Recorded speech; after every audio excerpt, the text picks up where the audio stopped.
જેની ભાંગે જોડે ને માયામાં મીઠપ નહીં, કાગા વાતું યુ કરોડ હવે એને પંડમાં સુખ ન પાલવે. ભાઈ ભાઈની જોડ ભાંગી ગયો હોય, ભાઈ અને બેનની જોડ ભાંગી ગયો હોય, પતિ અને પત્નીની જોડ ભાંગી ગયો હોય, કે ભાઈબંધની જોડ ભાંગી હોય જીગાભાઈ, એને લાખો રૂપિયાનો કરોડો રૂપિયાનો ઢગલો કરો તો એના પંડમાં કોઈ દી શાંતિ કે સુખ ન મળે, કારણ કે જોડ ભાંગી ગઈ છે. ફૂંકાઈ ગયેલો લીમડો હોય તમારા ગામના પાદરમાં, તમારા ફળિયામાં, એમાં એક ચોમાવું વહ્યું જાય, બીજા ચોમાસાનો વરસાદ બારે ખાંગા વરસવા માંડે તો હુકાઈ ગયેલો લીમડો કદાચ કૂંપળું કાઢે. વિક્રમભાઈ, સુકાઈ ગયેલો લીમડો હોય તમારા ફળિયામાં તો કૂંપળ ફૂટે, એમાં પાણી આવે તો, પણ જે ઠૂઠા બળી ગયા છે ને, હળગી ગયેલા ઠૂઠામાં કોઈ દી કૂંપળું ન ફૂટે. યાર જીવનમાં યાદ રાખજો કે તમને મને એમ થાય ફલાણાનો દીકરો વયો ગયો, ફલાણાનો ભાઈ વયો ગયો, બન્યા કરે આવું, પણ જેના ઘરમાંથી જેનો સભ્ય જાય ને એની પીડા બહુ વહમી હોય છે યાર. એવી શ્રદ્ધાંજલિ છે વિનુભાઈ ભરવાડ અને જિગ્નેશભાઈની મિત્રતા જેવી હતી કે 8-8 વર્ષના વાણા વ્યા જાય અને એ માણસને એવો વિચાર આવ્યો કે મારે કંઈક કરવું પડે, મારો ભાઈ બન છે આ, એને શબ્દોની શ્રદ્ધાંજલિ દેવા માટે આજ હું આવ્યો છું આપની આગળ. એક એવી વાત કરવા માટે આવ્યો છું જે વાત કંઈક હું તમે હવારમાં અહીંથી લઈને જાય. હવે સાંભળજો, પીડા કેવી હોય છે એનો એક પ્રસંગ મને યાદ આવે. હાંખડા વાળાનું રાજ. 1947માં ભારતને આઝાદી મળી. આઝાદી પહેલા બનેલી સત્ય ઘટનાનો પ્રસંગ આપને કહું. હાંખડા વાળાનું રાજ હતું, રાજાશાહીનો યુગ હતો. એ સમયમાં એક નાના એવા નેહડામાં અવસાન થયું.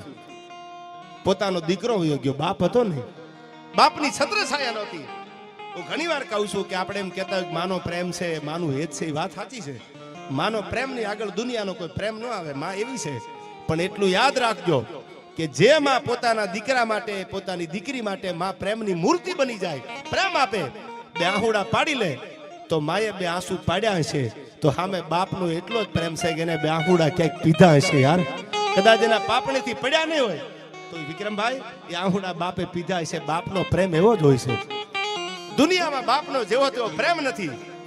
એ તો જેને બાપ વગરની જિંદગી કાઢી હોય, બાપ વગરની જિંદગી જીવતા હોય, એને ખબર હોય બાપની છત્રછાયા શું કહેવાય.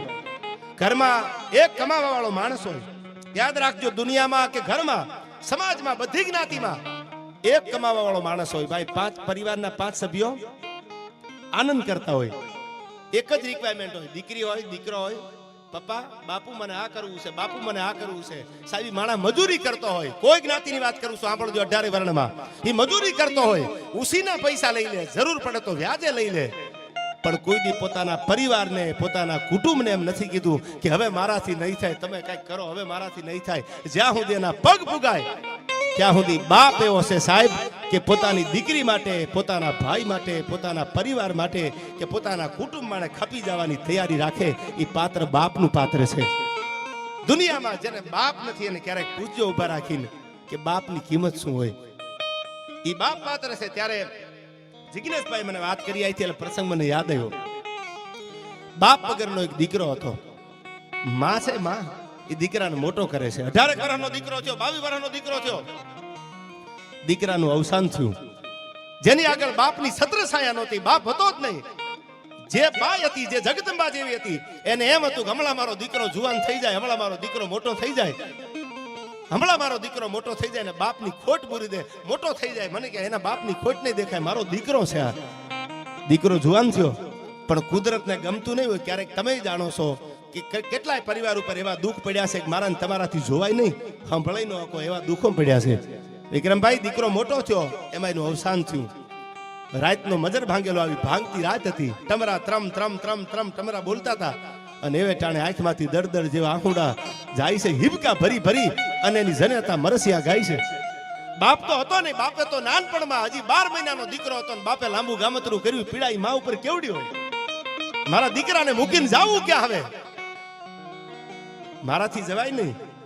ઓઢણું ઓઢ્યું છે, હવે મારાથી બીજાનું ઓઢણું ન ઓઢાય. હવે ખોળ્યું ભલે ખાલી થઈ જાય. એ મજૂરી કરી કરીને દીકરાને મોટો કર્યો. એ દીકરાનું અવસાન થયું અને પછી અડધી રાતનો મજર ભાંગેલો ને ધ્રુસકા ભરી ભરી અને જનેતા પોતાના દીકરાની નનામી આગળ આંખોડે રોવે છે. એક એક મરસિયા ગાય છે. તેથી રાજાશાહીનો યુગ હતો. થોડાક આગળ ભાંગતી રાત હતી, મેઘલી રાત હતી. રાજાનો મહેલ હતો. એ મહેલથી થોડોક આંખો નેહડો હતો. એમાં ખબર પડી કે ક્યાંક રોણાનો અવાજ આવે છે, કોક રોતું લાગે છે. પોતાના માણસોને કીધું ઘોડા તૈયાર કરો, કોણ રોવે છે આ જોઈ લો. એ બાગડતા બાગડતા બાગડતા બાગડતા બે ઘોડેસવાર છે. નેહડો હતો નાનો એવો. એ નેહડામાં આવ્યા, ઘોડા ઉભા રહ્યા. તા તો પોતાના દીકરાની નનામી આગળ ધ્રુસકા ભરી ભરી અને પોતાના પતિને, દીકરાના બાપને અને દીકરાને યાદ કરી કરી અને જગદંબા મરસિયા ગાય છે. માથે આછું આછું ઓઢણું રહી ગયેલું અને એક પછી એક મરસિયા નીકળતા જાય છે. પણ કેવા મરસિયા ગવાતા મારા હોરઠમાં સાંભળજો આ મરસિયું. પણ તાર કાગળ કાગળ ના કટકાતણી હન મારા વિહંગ નો રહીવા. પણ તાર કાગળ કાગળ ના કટકાતણી હન મારા વિહંગ નો રહીવા. પણ દાદો કેડે કેડે ચડ્યો કાગ હર રે તારી રસના ખૂટી રામડા. વિધાતાના લેખમાં કોઈ મેખ મારી ન હકે. એ મરસિયા ગાતા જાય, એમાં ઘોડાવાળા આવીને ઉભા રહી ગયા અને કીધું કે હે ભાઈ બંધ થઈ જા, આ સાખડા વાળાનું રાજ છે. આયા આ કોઈનાથી આહુડું પડાય નહીં, કોઈનાથી રોવાય નહીં. અમને હુકમ કરવામાં આવ્યો છે, નીંદર નથી આવતી રાજાને. ત્યારે આહુડા પાડતા પાડતા મરસિયા ગાતા ગાતા પોતાની દીકરાની નનામી પડી હતી, એની આગળ બેઠી બેઠી આંસુ ઓઢણું ઓઢેલું ચારણ જગદંબાએ એને એટલું કીધું, ભાઈ તમારા રાજાને કહેજો કે મારો જુવાન દીકરો વયો ગયો છે, હું કેમ આમાંથી મારાથી રોવું કેમ રોકાય? હવે તમારા રાજાને નીંદર નહીં આવતી હોય પણ એને કહી દેજો કે મારી છાતી ફાટે છે, મારું પેટ છે અને મારી સામે એની નનામી પડી હોય ને તમે એમ કહેશો બંધ થઈ જાવ, રોતા નહીં. મારાથી કેમ રોવાય, કેમ રોકાવાય? આ રોનાને કેમ રોકી શકું? ઘોડા પાછા વળ્યા. એકાદ કલાક થઈ તા વળી બીજું મરસ્યું, ત્રીજું મરસ્યું, ચોથું મરસ્યું. વાત તો બહુ મોટી છે કલાકની, પણ ટૂંકમાં હું તમને કરું. વળી ઘોડાને ઓર્ડર હુકમ કર્યો સાખડા વાળાએ કે હવે તમે રહેવા જો, હું જાઉં છું, મને નીંદર નથી આવતી. મારા રાજમાં કોઈને રોવાનું નહીં, આહુડાનું ટીપું કોઈને પાડવાનું નહીં. અને બાગડતા બાગડતા બાગડતા બાગડતા એ નાનો એવો નેહડો હતો, એમાં પોતાના દીકરાની આગળ જે માં રોતી હતી હિબકા ભરીને ઘોડાના પેગડામાંથી પગ લઈને હાંકડા વાળો ઉતર્યા હેઠા. અને એટલું કીધું કે ખબર નથી પડતી રાજના માણસો કેવા આવ્યા કે મારા રાજમાં રોવાયની મનાઈ છે, કોઈને રડવાનું નહીં, રોવાનું નહીં. કે પણ તમે જુઓ તો ખરા મારો દીકરો વહી ગયો છે, હું કેમ મારા રોણાને રોકી શકું? એ કે રાજનો હુકમ છે, એક પણ આહુડું આંખમાંથી પડવું ન પડે. દીકરો હોય તોય ભલે, બાપ હોય તોય ભલે, ભાઈ હોય તોય ભલે, મારા રાજનો નિયમ છે, કોઈને રોવાનું નહીં. અને તેથી રોતા આહુડે ચારણ જગદંબા એટલું બોલી તો હવે સાંભળી લે હાંકડા વાળા, તું જો એમ કેતો હોય તારા રાજમાં નિયમ છે કોઈને રોવાનું નહીં, અરે કોઈનો ભાઈ વિયો જાય, કોઈનો બાપ વિયો જાય, કોઈની માં વહી જાય, કોઈની બેન વહી જાય, કોઈનો કંધોતર ભાઈ વિયો જાય તો શું રોવાનું નહીં? આવા રાજના નિયમ છે તમારા? કે આ મારા રાજનો નિયમ છે, રોવાનું નહીં. કે તો હાંકડા વાળા હવે સાંભળી લ્યો, આજ મારો દીકરો વયો ગયો, આહુડા પાડું છું, હિબકા ભરીને રોવું છું, અને તમે મારું રોણું અટકાવો છો, મને રોવા નથી દેતા. તમારી બળજબરી, તમારી બળ હુકમે હાલે છે આયા. તો વળો ઘોડે પાછા નીકળી જાવ અહીંથી.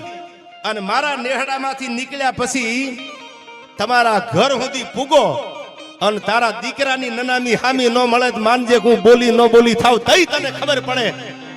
પોતાની પીડા જેદી હોય ને તઈ બીજાના આહુડાની કિંમત થાય. યાર કોકના ઘરે ભાઈ વિયો જાય, કોકના ઘરે બાપ વિયો જાય તો તમને આહુડું કદાચ ન આવે, પણ તમારા ઘરમાં જેદી કંઈક બને ને તેથી તમને પોતાનાની પીડાનો આભાસ થાય. હવે સાંભળી લે હાંકડા વાળા, હું હસીને બોલી હોય તો તને હોનગની હામી મળે. તે મને રોતા બંધ કરી છે, તે મને દાંત કાઢવાનું કીધું છે, મારો દીકરાની નનામી ફળિયામાં પડી છે. હવે સાંભળી લે, હું હસીને બોલી હોય તો તને હોનગની હામી મળે. હોનગની એટલે શમશાન યાત્રા, નનામી. આ બોલે લમણા બોલ તેદી તારી સાથી ફાટશે સાખરા. આ અમારી જીભાનમાં ફેર ન પડે. હવે હાલવા દે ઘોડા. ઈ રોણાનો અવાજ બંધ કરાવ્યો, રોવાનું નહીં એટલું કઈ. બાગડતા બાગડતા ઘોડા છૂટ્યા. નેહડામાંથી નીકળેલા ઘોડા, સાંભળજો આ કોઈ જૂની વાત ને દંત કથા નથી, આ સત્ય ઘટનાનો પ્રસંગ કહું છું તમને. જ્યારે અંદરથી વેદના નીકળે ને તેથી ભગવાનને આવવું પડે છે, તેથી માતાજીને આવવું પડે છે. નાભીમાંથી સૂર નીકળે તો જગદંબા આવે. અને તેથી ઘોડા નીકળ્યા, જ્યાં પોતાના રજવાડે પોતાના રાજમાં પૂગે હાંકડા વાળા. ઈ પેલા તો રામ બોલો ભાઈ રામ, રામ બોલો ભાઈ રામ કરતા શમશાન યાત્રાની તૈયારી કરી. ખાખડા વાળો છે ને આમ નનામી જોઈ તૈયાર થતી હતી. ઓહો કોણ છે આ? કે તમારો દીકરો વયો ગયો. કે મારો દીકરો? ત્યાં તો ઘોડાના પેગડામાંથી પગ લઈ અને દિવાલની હારે ખાખડા વાળો મીંડો માથા પછાડવા હો. કે મારો દીકરો વયો ગયો, મારો દીકરો વયો ગયો, મારા રાજનો વારસ વયો ગયો. અને તેદી એને રોતા રોતા એટલું કીધું, મારા આખા નગરને કહી દેજો જેને રોવું હોય રોઈ લે. ઈ તો જેના પોતાના ગુમાવ્યા હોય એને ખબર હોય પીડા કેટલી હોય છે યાર. પારકી સઠીમાં જાગવા વાળા, પારકી સઠીમાં જાગવા વાળા આવા જેથી હારા માણસો આ દુનિયા મેલી દે ને ત્યારે ભગત બાપુએ દુહો કીધો કે જેની ભાંગે જોડે ને માયામાં મીઠપ નહીં. એને વિક્રમભાઈ કરોડોનો ઢગલો કરી દો તો એ નજરે ન કરે. શું કામ? કે અમારી મજા વહી ગઈ, મારો ભાઈ બંધ વયો ગયો, મારું ભેરું બંધ વયો ગયો. આવી વાતો તો ઘણી કરું છું. સમયની મર્યાદા છે. જિજ્ઞેશભાઈને આ બધાને આપણે સાંભળવા છે એટલે મેં કીધું કે જેને પોતાની પીડા ભોગવી હોય એને ખબર હોય. હું હૃદયથી કહું છું, જાણકાર છું, વિદ્વાન છું, મને ખબર પડે છે ને તમને નથી પડતી વાત છે ને મારી આગળ. પણ તમારા ગામમાં, તમારા નગરમાં, તમારા આડોશી પાડોશીમાં ક્યાંક ઘટના બને ને તો શમશાન સુધી જાજો યાર. તમારા હાથે કામ પડા મેલી અને શમશાન સુધી મૂકવા જાજો. શું કામ? ભગત બાપુએ બધાય દુહામાં કાગડા લખ્યું છે પણ એક જ દુહો ભગત બાપુનો એવો છે કે જેમાં એનું નામ આવ્યું છે. કયો દુહો? કે કફરી ધરતી કાગ તું ભવ લગી ભૂલીશ નહીં. દુનિયામાં હાથ માળની હવેલીમાં રહેવા વાળા માણસ હોય તોય ભલે, ઝૂંપડામાં રહેવા વાળો માણસ હોય તોય ભલે, એટલું યાદ રાખજો. તમે મિનિસ્ટર થઈ જાઓ, તમે સીએમ થઈ જાઓ, તમે પીએમ થઈ જાઓ, કે તમે કલાકાર થઈ જાઓ, તમે મોટા બિઝનેસમેન બની જાઓ, પણ કફરી ધરતી કાગ ભવ લગી ભૂલીશ નહીં. શું કામ? કે આયા ભેળી આગ એક દી તારી દેયું બળશે દુલિયા. દુલા કાગે કીધું છે, એનું નામ હતું દુલા ભાયા કાગ. તારી દેવું બળશે દુલિયા. આ દુનિયાના ચમરબંધી એક દી ટાણું એવું આવશે, તું હાથ માળની હવેલીમાં હોય, દુનિયાના ઓલા હિમાડે હો, આ શમશાનની નાની એવી ધરતીને ભૂલી ન જાતો. શું કામ? તારી દેવું બળશે દુલિયા એક દી હળગાવાનો છે તને આયા.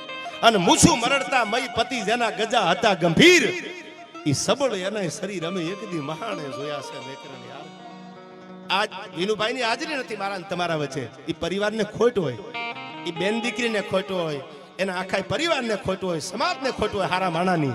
અરે એટલું જ નહીં, સારા ભાઈબંધની ખોટ જિજ્ઞેશ કવિરાજ જેવા ને જિજ્ઞેશ બારોટને યાદ છે સાહેબ. એને એકવાર તાળીઓથી વધાવી લ્યો. જેને ગયા પછી જેને ભૂલ્યા નથી એનું નામ ભાઈબંધ છે. નકર દુનિયાનો જમાનો તમે જોવો છો કે અભી બોલા અભી ફોકનો જમાનો હાલે છે અને માણસ એમ કહેતો હોય હું એનો ઉપકાર જીવીશ ત્યાં સુધી જિજ્ઞેશ બારોટ ક્યારે ભૂલીશ નહીં વિનુ ભરવાડનો. શું કામ? કે મારો ભાઈબંધ હતો, મારી આગળ કાંઈ નહોતું. તેથી આ વિનુ ભરવાડે એમ કીધું તું જીગાભાઈ મુંજાતો ને ઉતારો ભાઈ શું. આજ ભલે કરોડો રૂપિયા જિજ્ઞેશભાઈ આગળ છે પણ છતાંય એના પોતાની ભાઈબંધીને નથી ભૂલ્યો. આને દુનિયા કોઈથી ભૂલે નહીં. આની અરે દ્વારકા વાળો જ હોય યાર. પછી દુનિયા ગમે એટલી મથામણ કરે તો બારોટનું રૂવાડું થોડું ખાંડું થાય યાર. શું કામ? જેને સંબંધ રાખ્યા છે, જેને હાડથી સંબંધ નિભાવ્યા છે, એવી જયારે વાતો કરવી છે તમારી આગળ. તો વાતો તો ઘણી બધી છે પણ સમય આપને કીધું એમ જાજો થઈ જાય એટલે